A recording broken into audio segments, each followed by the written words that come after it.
नमस्कार, मैं हूं संजय पांडे और आप देख रहे हैं टीवी 24। इस वक्त हम इको गार्डन में मौजूद हैं। हमारे साथ कई सारे युवा साथी यहां पे मौजूद हैं। वर्षों की मेहनत आप लोगों ने जिस प्रकार से की और महीनों की पढ़ाई की, आप लोगों ने लगातार तैयारी की और अपने अपने घरों से निकलकर आप परीक्षा केंद्र पे पहुंचते हैं और पता चलता है पेपर देने के बाद कि पेपर लीक हो गया है और परीक्षा फिर से होगा। तो इस पर आप लोगों की क्या राय है और आप लोग यहाँ पे आज बड़ी संख्या में उपस्थित हुए, तो उसको लेकर क्या आप लोगों की मांगे हैं, क्या कुछ सोच रहे हैं आने वाले समय के लिए और सरकार से क्या मांग कर रहे हैं? सर मैं तो ये चाहता हूँ कि जैसे यूपीएससी का पेपर होता है वो तो लीक नहीं होता है, बहुत सारी ऐसी परीक्षाएं, एसएससी का पेपर जल्दी लीक नहीं होता है। तो हमारी यूपी के जो एग्ज़ाम होते हैं इसके लिए क्यों नहीं सरकार ऐसी व्यवस्था बनाती है? क्योंकि बच्चा क्या है, बहुत दिन से मेहनत करता है, या हम हो या बच्चे हों या और कोई पुलिस एग्जाम में बहुत दिन से मेहनत करते हैं। 5 साल में वैकेंसी आती है और वैकेंसी आने से पहले ही पेपर क्या हो जाता है, जिस दिन परीक्षा होती है उससे पहले ही पेपर आ जाता है। तो ऐसा लगता है कि मेहनत करने वाले बच्चों का कभी क्या सफलता मिलेगी ही नहीं। तो ये सर अंदर से ऐसी व्यवस्था होनी चाहिए। और पहली बात, इसकी जांच हो और एग्जाम हो और जिसने पेपर लीक किया है उसके ऊपर इतनी बड़ी कार्रवाई हो कि अगली बार लीक करने नाम से ही सब सारे लोग डरना शुरू हो जाए। एक तरफ जहां योगी सरकार ये कहती है कि बड़ी सिक्योरिटी के साथ सारी चीज़ें व्यवस्थित की जाती है, परीक्षा केंद्रों पर तमाम सुरक्षा के पुख्ता इंतजाम किया जाता है, फिर भी इस तरीके की घटनाएं होती हैं, उसको किसका जिम्मेदार मानते हैं, सरकार को या उनके नीचे जो काम करते हैं अन्य लोग? सर इसमें मैं सरकार को तो नहीं दोषी बना सकता हूँ क्योंकि माननीय मुख्यमंत्री जी के पास ये बातें शायद ना पहुँची हूँ, लेकिन जो बीच में जो प्रशासन, इतनी बड़ी खबर होती है कैसे नहीं पहुंचेगी मुख्यमंत्री? खबर तो बाद में पहुँची ना, पेपर तो लीक पहले हुआ है, लेकिन अब इसमें माननीय मुख्यमंत्री जी क्या एक्शन लेते हैं ये तो उनके ऊपर है। लेकिन ये लीक करने का जो चीज़ें होती है, ये मुझे लग रहा है जहाँ से पेपर बना है ये बोर्ड के द्वारा ही लीक हुआ है। सर मेरे पास लिस्ट है। अगर पेपर लीक की बात करता हूँ तो पिछले, अब बस यूपी की बात करता हूँ तो अभी ये 17-18 को पेपर हुआ पुलिस का, ये लीक है, पूरा प्रूफ मेरे पास है। कुछ दिन पहले मतलब 11 फरवरी को आरओ का पेपर हुआ, वो लीक है, ठीक है, उसके भी प्रूफ है। बट उसको बोला गया कि आयोग की समिति बनाइए, आंतरिक समिति बनाइए। आप बताओ ना कौन, आप ही खुद पेपर बनाओगे, आप ही लीक कराओगे, आप ही समिति बनाओगे, कौन चेक करेगा? एक ये होगा। अगर 2022 की बात करता हूँ, बड़े लेवल पे सब साथियों ने पेपर दिया होगा, लेखपाल का पेपर लीक हुआ। उससे पहले बात करता हूँ यूपी SSS पेट एग्जाम का हो गया, 2018 में यूपी PCL का होगा, यूपी SSS लोअर सब यूनिट का, ट्यूबवेल ऑपरेटर का होगा, यूपी आरक्षित नागरिक का होगा, ग्राम विकास का होगा, BDO का हो गया। ये मतलब दरोगा भर्ती 2017 वाला भी पेपर लीक हुआ। ये टोटल कितनी संख्या होगी ये 2017 से लेकर अभी तक? अगर पेपर की बात करता हूँ तो 1 2 3 4 5 6 7 8 9 10 11 12 13, ये तो 18 तक, फिर सेटेट का 14, फिर इसके बाद लेखपाल 15, फिर आरओ 16, फिर ये 17। ये लगभग पिछले कितने 5 सालों की बात बता रहा हूँ लगभग। भाई साहब बता रहे हैं कि 6-7 सालों में जिस प्रकार से पेपर लीक होने के मामले बढ़े हैं और उत्तर प्रदेश में खासकर, तो कहीं ना कहीं सरकार के ऊपर सवालिया निशान खड़ा कर रहा है। क्योंकि सरकार को ऐसे पुख्ता इंतजाम करने चाहिए, क्योंकि बहुत सारे स्टूडेंट होते हैं, 50 लाख से ज़्यादा की संख्या में स्टूडेंट अपने घरों से बाहर निकल कर आते हैं परीक्षा देने। उसमें उनका मेहनत लगता है, पैसे खर्च होते हैं, बहुत सारी चीज़ों से वो जूझते हुए केंद्र तक पहुँचते हैं। और जब परीक्षा केंद्र पर परीक्षा देने के बाद ये पता चले कि पेपर लीक हो गया, तो उस युवा के कितनी हताशा हाथ लगेगी और निराशा हाथ आएगी, ये तो आप समझ ही सकते हैं। क्या नाम पड़ेगा भाई साहब आपका? हरेंद्र भाटी। हरेंद्र भाटी जी, कहाँ से आए हैं? मैं एग्जामपुर से आया हूँ। अच्छा, टीचर हूँ मैं एग्जामपुर से, बच्चों के लिए सपोर्ट करने के लिए यहाँ पर आए हुए हैं। दरअसल क्या है कि ऐसा मान के चलिए, पेपर 18 की दोपहर मतलब शाम की शिफ्ट का जो पेपर था, वो 18 की सुबह सभी बच्चों के पास लगभग पहुँच चुका था। वो विभिन्न टेलीग्राम पर, जो उसमें क्या है वो एडिट भी नहीं है, वो भी उससे पहले हम ट्वीट कर चुके थे विवेक सर, उससे पहले एक बार 17 के लिए भी, 17 की शाम के लिए भी। उसके लिए अभी तक क्या है कि कोई भी इंटरनल कमेटी बोलने हैं गठित की गई, अभी तक कोई प्रॉपर जानकारी नहीं। आज जाके सुबह एक नोटिस डाला गया कि हाँ जी हमें प्रूफ भेज दो। अगर ये आंदोलन हम नहीं कर रहे होते, अगर हम ये नहीं कह रहे होते कि भी हाँ कि यहाँ पर जो है क्या हम इकट्ठा होने वाले हैं, धरना करने वाले हैं, तो शायद ये नोटिस भी जारी नहीं होता। तो मैं तो कहूँगा ये भी हमारे इस आंदोलन को कमज़ोर करने के लिए शायद ऐसा किया गया। मैं इसमें ये भी नहीं कह रहा हूँ हाँ जी सीधे इसमें सरकार का सीधे हाथ है, ये मैं तो सिर्फ ये कहना चाह रहा हूँ जो भी सिस्टम का हाथ है, जो भी लोग इसमें इन्वॉल्व हैं, चाहे प्रशासन हो या जो भी इसमें इन्वॉल्व है, भाई उन्हें सीधे पकड़ा जाए, उसके खिलाफ जांच की जाए। जो भी बच्चों की यही तो मांग है, हमें किसी बच्चों को सरकार से कोई परेशानी थोड़ी नहीं है। ऐसा बता रहे कि कई सारी परीक्षाएं जब पेपर लीक होने के मामले बढ़ते गए, सरकार अभी भी कुछ नहीं कर पाई, तो फिर से नहीं, दरअसल क्या है कि सिस्टम में इसमें कहीं ना कहीं फॉल्ट है, जैसे जो है अच्छे से देखने की जरूरत है शायद, और इसे देखना चाहिए मतलब एक बार अच्छे से। कानून तो आ जा रहे हैं लेकिन मतलब वो इम्प्लीमेंट शायद होते अच्छे से नहीं हो पा रहे हैं। जब एक इतनी जल्दबाजी से पेपर कराओगे, बड़ी बड़ी कंपनी को आपने क्या दे दिया, टेंडर दे दिया, कंपनी का कोई प्रबंध नहीं था कैसे क्या करना है। 1-1.5 महीने में इतनी बड़ी संख्या का अगर आप पेपर कराओगे तो जल्दबाजी में तो ऐसी चीज़ें होंगी। और जिस प्रकार से पेपर लीक हुआ ना, वो हैंड रिटेन है, हाथों के द्वारा, जैसे संस्था ने ही पेपर बनाया। पेपर बनाता वो समझिए, जैसे मैंने पेपर सेट किया, मैंने लीक करा दिया। वैसे वो प्रूफ है हमारे पास। जिसने पेपर बनाया था उसी ने पेपर को लीक करा दिया, आप लोगों का मानना है? मानना नहीं है, मैं तो कंफर्म बोल रहा हूँ। जिसको अगर लगता है वो मेरे पास आए, 10 मिनट का समय दे, मैं 10 मिनट में प्रूफ करके दिखा दूंगा। सेंटर से लीक नहीं हो सकता। आपका क्या नाम पड़ेगा? विजय चौधरी, मैं अभ्यर्थी हूँ। कहाँ से आए हैं? सर मैं आया हूँ अयोध्या से। अयोध्या से। जी सर, मैं सर ये कहना चाहता हूँ, जैसे सरकार पहले इसको अफवाह बता रही थी, उसके बाद में उनका जो है मतलब 200 से 250 बच्चे मतलब जो है सॉल्वर पकड़े गए हैं। तो जैसे पहले अफवाह थी, तो 250 बच्चे जो पकड़े गए हैं, जो 250 ये कहाँ से आ गए? अगर ये पेपर लीक नहीं हुआ है, इसको अफवाह आप बता रहे हैं, तो ये जो पकड़े गए हैं हम अफवाह नहीं बता रहे हैं। मतलब ये जो मतलब सरकार बता रही है, प्रशासन बता रहा है कि जो है ये मतलब 250 जो बच्चे पकड़े गए हैं या धांधलेबाजी पकड़े गए हैं, ये मतलब ये कैसे आ गए हैं? अगर लीक नहीं हुआ है या ये अफवाह है, तो हम लोग मान लीजिए हम लोग फालतू में खड़े हैं, लेकिन ये जो साल भर पकड़े जा रहे हैं, ये कैसे पकड़े जा रहे हैं? इसलिए मैं चाहता हूँ कि ये चारों शिफ्ट का पेपर रद्द किया जाए। और जो है ये 2 शिफ्ट का ज़्यादा वायरल हो रहा है, 17 की सेकेंड का और 18 की सेकेंड का ज़्यादा वायरल, और बाकी जो 17 का फर्स्ट है और जो 18 का फर्स्ट है, इसके पुख्ता सबूत नहीं मिले, लेकिन ये वायरल ये भी हुआ है। ये बस ये है कि ये कम लोगों के पास पहुँचा है।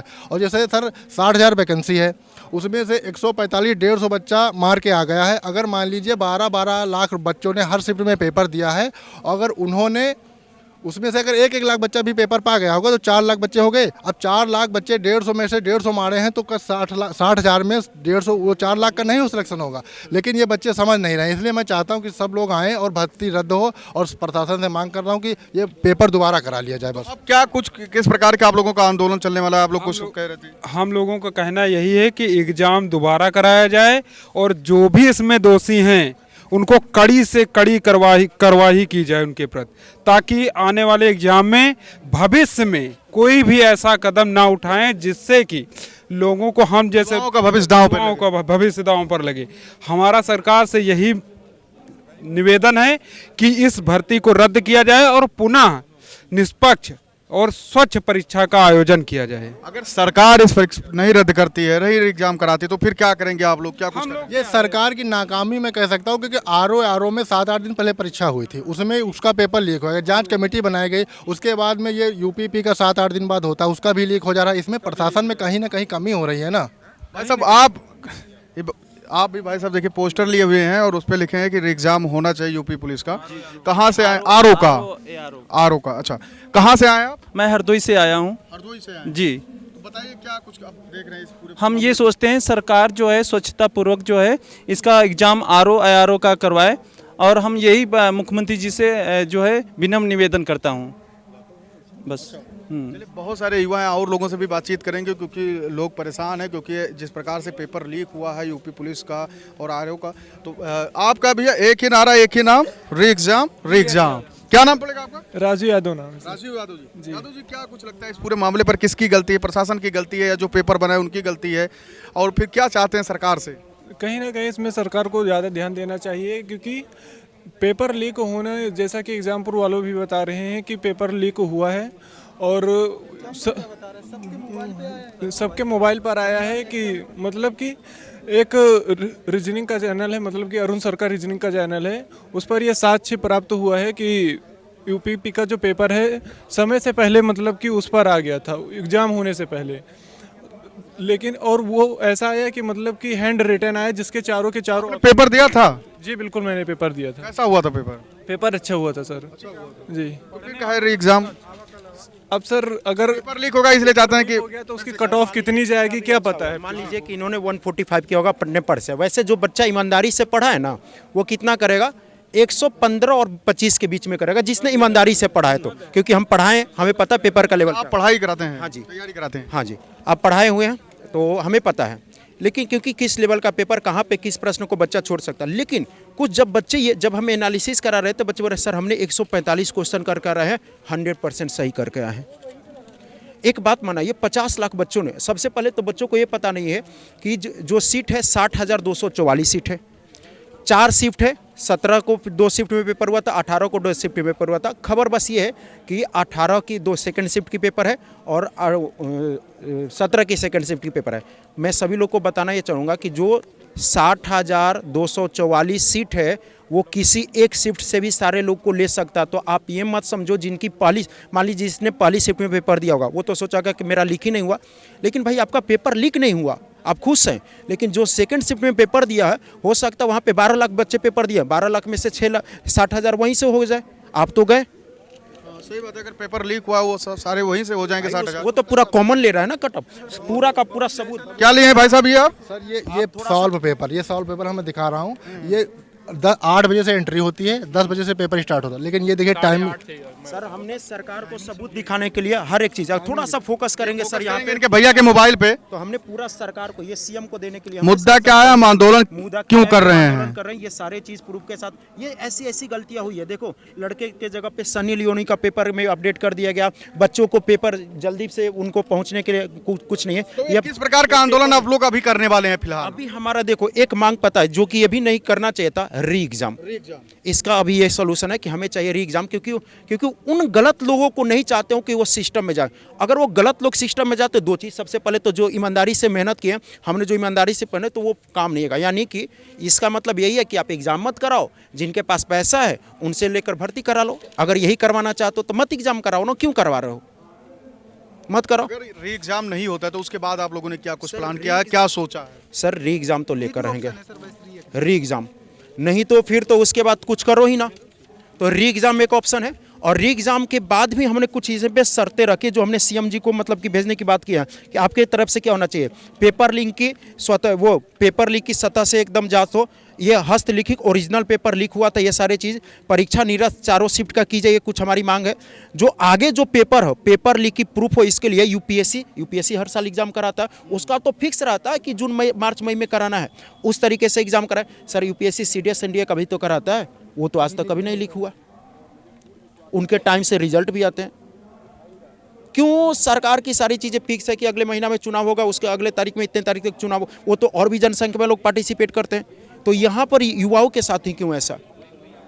या तो आपने हमें बेवकूफ़ समझ लिया, या आप अपने आप को ज़्यादा चालाक समझ लिया। कुछ आंदोलन की बात कर रहे थे आप लोग कि कल आप लोग आए, बहुत सारे लोगों को, युवाओं को आप संबोधित कर रहे थे। हमें कल आज से बच्चे जुटना स्टार्ट किए। जो मेन हमारा आंदोलन है वो है, बच्चे मैं बताना चाहूँगा दिन वो क्या मेन हमारा आंदोलन है वो है, अगर मैं बात करता हूँ तो 23 तारीख की है, ठीक है।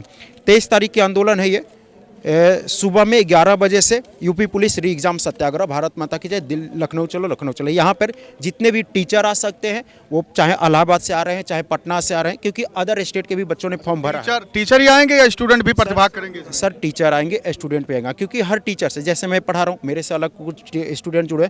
हमें सबसे पहले कल कोशिश है कि लाख बच्चे कम से कम यहाँ पे जुटे और हर टीचर आए, क्योंकि हर टीचर से मिलियन में भी लोग बढ़ते हैं, किसी से 50,000, किसी से 60,000।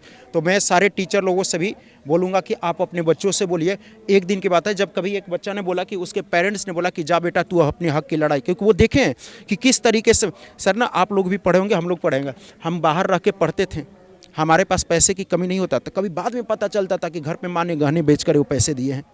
आप उस पल को याद कीजिए। आज हम थोड़ा सा ना कि अपने खरीद कर पहन ले रहे हैं। सही बात है कैसे भाई, बहुत बड़ी बात कह रहे हैं कि हम लोगों को जब पढ़ाई करते थे तो हम लोगों को पता नहीं होता था कि हमारे माँ बाप जो हैं वो किस आर्थिक किस तरीके से पैसों का व्यवस्था करके हम लोगों को भेजते थे कि हमारा बच्चा पढ़ लिख कर कुछ अच्छा करे, समाज के लिए कुछ अच्छा करे और हम लोगों का सम्मान बढ़ाए। लेकिन जब हम लोग इस स्थिति में आते हैं, परीक्षा देने जाते हैं, पैसे खर्च करके दूर दराज से सेंटर पर पहुँचते हैं और अच्छी मेहनत करके, वर्षों की लगन होती है, हमारी तपस्या होती है, तो हम जब परीक्षा देते हैं उसके बाद पता चलता है कि पेपर लीक हो जाए तो फिर कितनी निराशा हमारे हाथ लगेगी और हमारे परिवार में क्या मैसेज जाएगा, इसको लेकर आप एक बार दिल से सोचिए भाई साहब। अच्छा, अभी भी हम लोग ना, अभी हम लोग तो खुद करते हैं, बच्चे भी अभी क्या करते हैं, क्योंकि हमारे पास समय नहीं होता, थोड़ा सा दिन का दाल बना लिया। अभी बहुत सारे स्टूडेंट, 90% जो स्टूडेंट है दिल में दाल जो बनाते एक्स्ट्रा बना लेते हैं कि रात में खाएंगे, पढ़ाई के लिए कि थोड़ा समय बचेगा, थोड़ा सा पैसा बचेगा मेरा।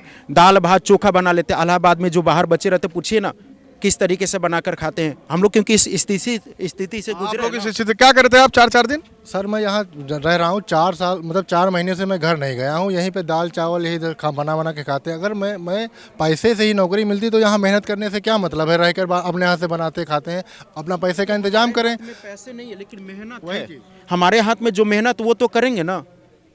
आपका क्या नाम है? दीपक सिंह, दीपक सिंह जी, कहाँ के रहने वाले हैं? ललितपुर सर।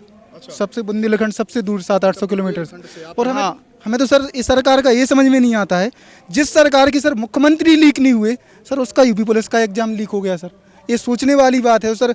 अगर सर एग्जाम लीक का अगर सर सॉल्यूशन नहीं मिला ना, तो आज तो भंडारे की तरह पेपर बटाए। और सर ये कल मतलब ये जो माफिया है ना, देखो प्रशासन की गलती नहीं है, प्रशासन अपनी चाक चौबंदी से एग्जाम करा रहा था।